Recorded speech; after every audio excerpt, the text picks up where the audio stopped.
RSS प्रमुख मोहन भागवत ने पिछले साल नागपुर में कहा था कि जब तक समाज में भेदभाव है तब तक आरक्षण दिया जाना चाहिए।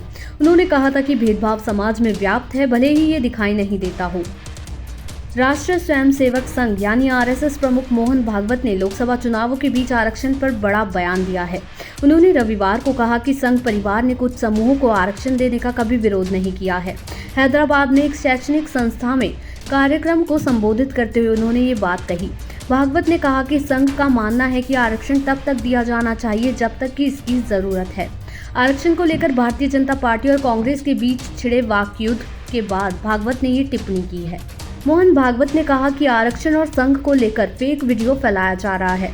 ये भी कहा जा रहा है कि इस बारे में हम बाहर नहीं बोल सकते हैं। ये सब पूरी तरह से झूठ है।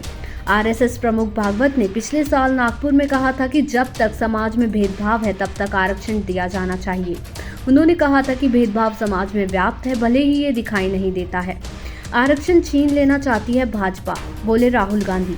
दरअसल कांग्रेस नेता राहुल गांधी ने कहा कि भाजपा के कई नेताओं और प्रधानमंत्री नरेंद्र मोदी के करीबियों के बयानों से स्पष्ट है कि उनका मकसद संविधान बदलना है। ऐसा करके वो देश का लोकतंत्र तबाह करना और दलितों, पिछड़ों और आदिवासियों का आरक्षण छीनकर उनकी भागीदारी खत्म करना चाहते हैं। राहुल ने कहा कि संविधान और आरक्षण की रक्षा के लिए कांग्रेस चट्टान की तरह भाजपा की राह में खड़ी है। उनका कहना है कि जब तक कांग्रेस है, वंचितों से उनका आरक्षण दुनिया की कोई ताकत नहीं छीन सकती। कांग्रेस और उसके शीर्ष नेता इस लोकसभा चुनाव में लगातार ये आरोप लगा रहे हैं कि भाजपा संविधान बदलने और आरक्षण खत्म करने के प्रयास में है।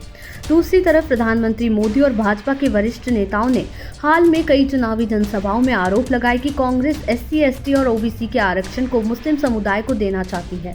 इसके साथ ही संजय सिंह ने भी टिप्पणी की कि संविधान और आरक्षण को खत्म करना चाहती है बीजेपी। जी हां, आपको बता दें कि आम आदमी पार्टी के नेता संजय सिंह ने शनिवार को आरोप लगाया कि भाजपा संविधान और आरक्षण खत्म करना चाहती है।